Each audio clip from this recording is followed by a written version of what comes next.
चाहे कुछ भी हो जाए, लेकिन अपने पूजा मंदिर में कुछ मूर्तियां कभी ना रखें, वरना आपको भारी नुकसान उठाना पड़ सकता है। इससे घर में गरीबी और कंगाली आ सकती है। वास्तुशास्त्र के अनुसार कुछ चीजें ऐसी होती हैं जिन्हें पूजा मंदिर में भूल कर भी नहीं रखना चाहिए। हो सकता है कि आप भी अपने मंदिर में ऐसी चीजें रख चुके हों जिनकी वजह से घर में तरक्की नहीं हो रही, धन की कमी बनी हुई है और बार बार मेहनत करने के बावजूद सफलता नहीं मिल रही। इसका कारण ये हो सकता है कि आपने बिना जानकारी के अपने पूजा मंदिर में कुछ ऐसी चीजें रख दी हैं जो नकारात्मक असर डाल रही हैं। बाद में हमें इसका पछतावा होता है। आज हम आपको बताएंगे कि पूजा मंदिर में किन चीजों को रखना शुभ होता है और किन चीजों को रखने से बचना चाहिए। साथ ही हम आपको ये भी बताएंगे दीपक जलाने का सही समय और जलाते समय कौन सा मंत्र बोलना चाहिए, घंटी कब बजानी चाहिए, सुबह या शाम, शंख कितनी बार और कब बजाना चाहिए और शंख बजाते समय कौन सा मंत्र पढ़ना चाहिए, पूजा मंदिर में जलने वाले दीपक को रोज धोना चाहिए या नहीं, मंदिर में कितनी मूर्तियां रखनी चाहिए। इन सभी सवालों के जवाब हम आज आपको देंगे। एक बहन ने हमसे पूछा था, गुरुजी हम पूजा पाठ तो बहुत करते हैं, फिर भी हमें उसका कोई फल नहीं मिलता बल्कि उल्टा नुकसान होता है। तो आज हम इस प्रवचन में इसके पीछे के रहस्यों को भी उजागर करेंगे। पूजा हमारे जीवन का अहम हिस्सा होती है। हर कोई किसी ना किसी देवी देवता की पूजा जरूर करता है।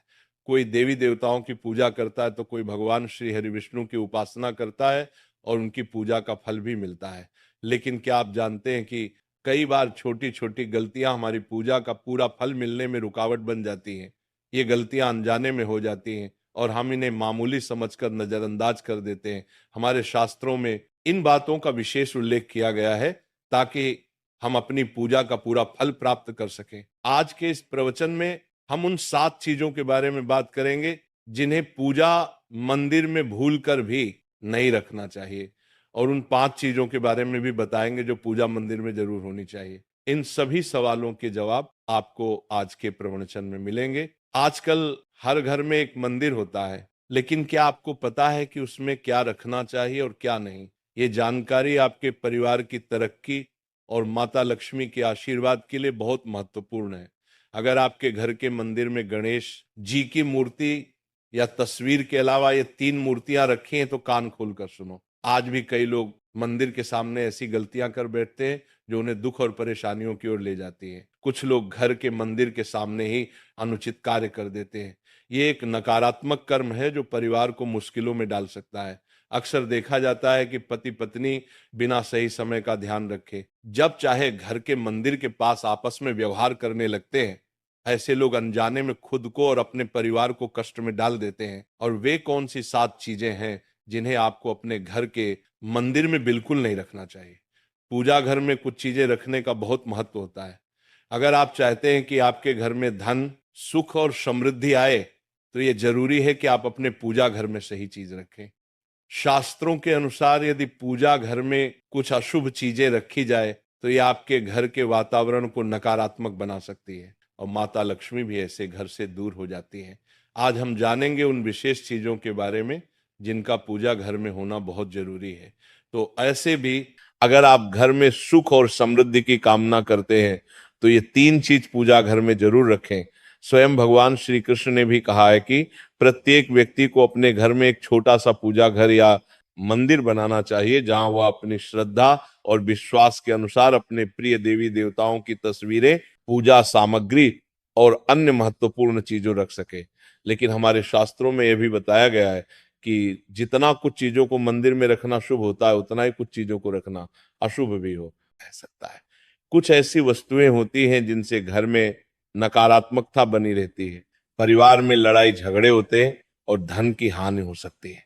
आज के प्रवचन में हम उन्हीं अशुभ चीजों के बारे में जानेंगे जिन्हें लोग कई बार अनजाने में अपने घर के मंदिर में रख देते हैं। अगर आपके घर के मंदिर में भी ऐसी चीजें रखी हुई हैं तो उन्हें तुरंत वहां से हटा दें और किसी दूसरे स्थान पर रख दें, लेकिन भूलकर भी पूजा घर में ना रखें। कुछ लोग ऐसा इसलिए करते हैं क्योंकि उन्हें लगता है कि ये चीज धार्मिक है और इनकी पूजा की जानी चाहिए।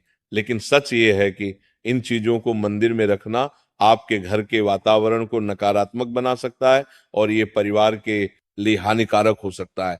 आज हम इस प्रवचन में हम जानेंगे कि कौन सी वे चीजें हैं जिन्हें आपको अपने पूजा घर से हटाकर कहीं और रख देना चाहिए।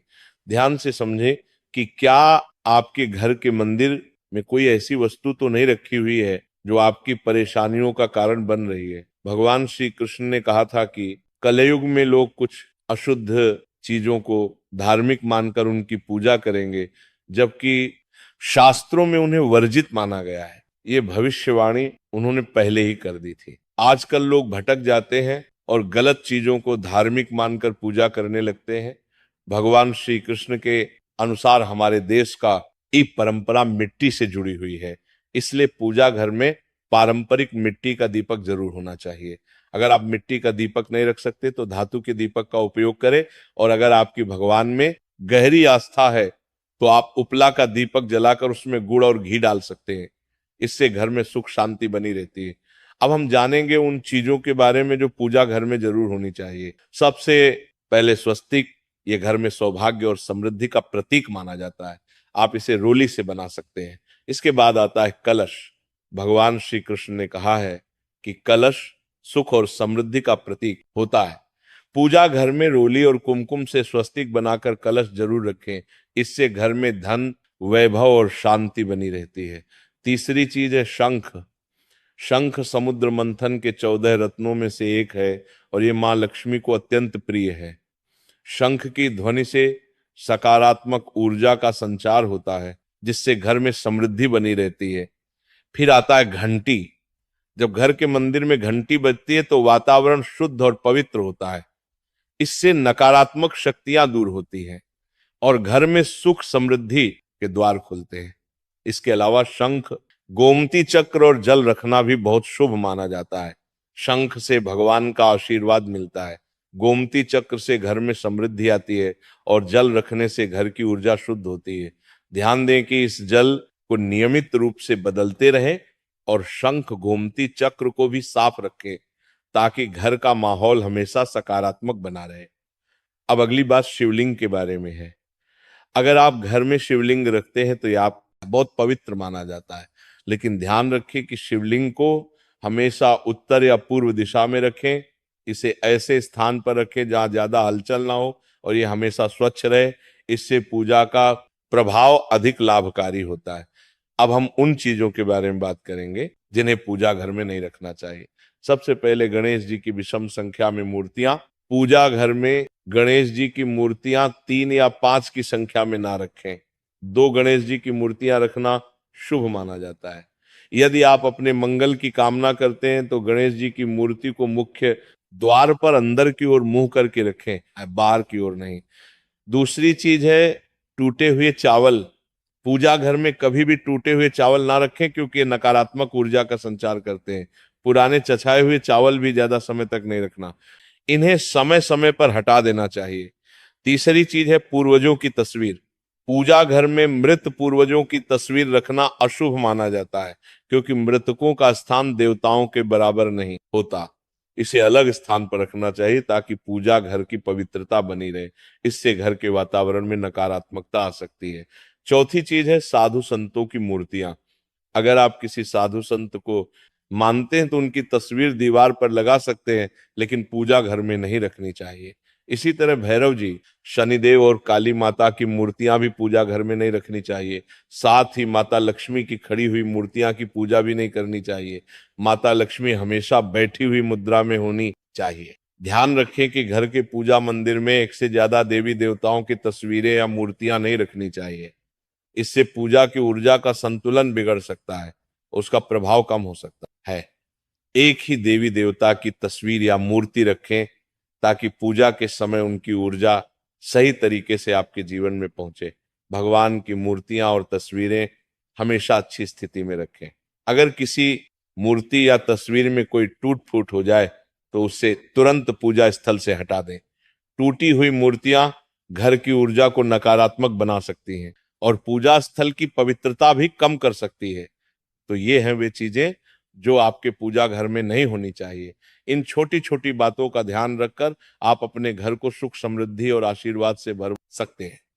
अब हम जान लेते हैं पूजा मंदिर से जुड़े कुछ जरूरी नियमों के बारे में। पहले बात, पूजा करते समय आपका मुख हमेशा पूर्व दिशा की तरफ होना चाहिए। ये दिशा बहुत शुभ मानी जाती है क्योंकि इससे आपके आसपास सकारात्मक ऊर्जा का प्रवाह होता है। हालांकि अगर पश्चिम दिशा में बैठकर पूजा करनी हो तो भी कर सकते हैं, लेकिन पूर्व दिशा में बैठना अधिक लाभकारी होता है। घर की सीढ़ियों के पास पूजा घर बनाना अच्छा नहीं माना जाता। ऐसा करने से पूजा स्थल में नकारात्मक ऊर्जा आ सकती है। इसलिए कोशिश करें कि पूजा घर को घर के शांत और एकांत स्थान पर बनाएं। भगवान का आसन हमेशा ऊंचा होना चाहिए, यानी जहां आप बैठते हैं भगवान का स्थान उससे से कम 10 से 11 इंच ऊंचा होना चाहिए। भगवान की मूर्ति या प्रतिमा को जमीन पर रखना अशुभ माना जाता है, इसीलिए उनका आसन ऊंचा रखें ताकि पूजा स्थल में सकारात्मक ऊर्जा बनी रहे और ऊर्जा का प्रवाह सही दिशा में हो। जब आप पूजा करें तो हमेशा किसी चटाई या कालीन पर बैठें। इससे न सिर्फ आपको आराम मिलेगा बल्कि पूजा में आपकी एकाग्रता और मनोबल भी बढ़ेगा। ध्यान रखें कि आपका आसन भगवान के आसन से ऊंचा ना हो, क्योंकि ऐसा करने से श्रद्धा और सम्मान की भावना मजबूत होती है। पूजा घर में कभी भी सड़े गले या मुरझाए हुए फूल नहीं रखने चाहिए। ऐसे फूल पूजा में शामिल करना अशुभ माना जाता है। हमेशा ताजे और खिले हुए फूलों का ही उपयोग करें। जब फूल मुरझा जाएं तो उन्हें मिट्टी में दबा दें ताकि घर में नकारात्मक ऊर्जा ना फैले और पवित्रता बनी रहे। कभी भी अपने सोने के कमरे में पूजा घर ना बनाएं। यदि सोने के कमरे में मंदिर बनाना जरूरी हो तो सुनिश्चित करें कि एक दंसा लेकर हो। ये रात के समय मंदिर को ढक कर रखें। आप मंदिर पर पर्दा भी लगा सकते हैं ताकि वहां से निकलने वाली सकारात्मक ऊर्जा आपके सोने की जगह को प्रभावित ना करें।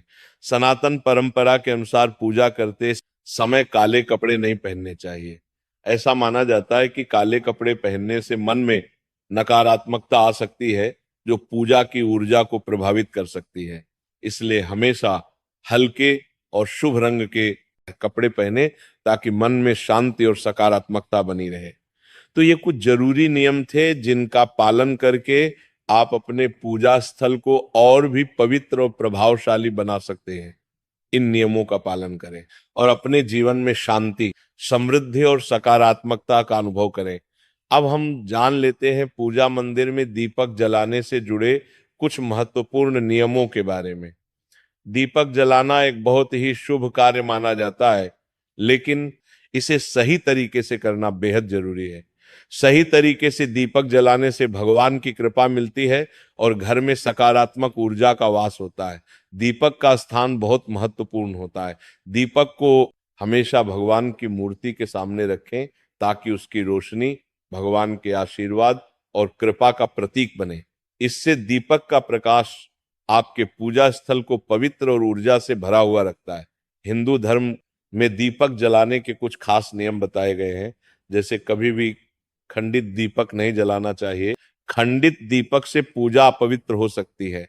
पूजा करते समय दो दीपक एक साथ नहीं जलाने चाहिए।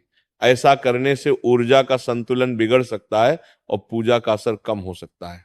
तेल और घी का दीपक एक साथ नहीं जलाना चाहिए। इन दोनों की ऊर्जा अलग अलग होती है और ऐसा करने से पूजा की शक्ति पर नकारात्मक असर पड़ सकता है। दीपक को हमेशा उन समयों में जलाना चाहिए जब भगवान जग रहे हों, जैसे सुबह और शाम के समय। सुबह पूजा करते समय दीपक जलाएं और फिर शाम की आरती के लिए भी दीपक जलाएं। ये समय पूजा और ध्यान के लिए सर्वोत्तम होता है। वास्तुशास्त्र के अनुसार घी का दीपक हमेशा बाईं तरफ और तेल का दीपक दाईं तरफ रखें। इस प्रकार दीपक को सही दिशा में रखने से पूजा स्थल में ऊर्जा का संतुलन बना रहता है और घर में सकारात्मक प्रभाव आता है।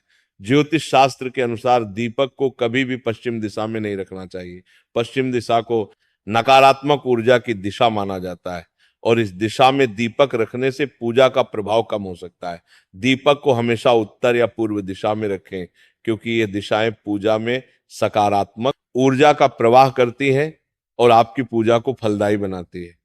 दीपक जलाते समय ध्यान रखें कि उसकी बाती का मुंह हमेशा पूर्व या उत्तर दिशा की तरफ हो।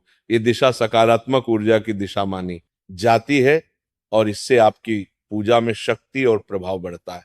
साथ ही जब आप दीपक जलाएं तो ध्यान दें कि घी के दीपक में रुई की बाती और तेल के दीपक में लाल मोली वाली बत्ती का उपयोग करें। मां दुर्गा और मां लक्ष्मी के सामने गोल बाती का दीपक ना जलाएं, इससे पूजा में अनिष्ट प्रभाव उत्पन्न हो सकता है। घी का दीपक जलाने के बाद तुरंत तेल का दीपक न जलाएं। दोनों दीपकों के बीच थोड़ा अंतर होना चाहिए ताकि वातावरण में शुद्धता और संतुलन बना रहे। आज प्रवचन यही खत्म होता है। बोलो राधे राधे।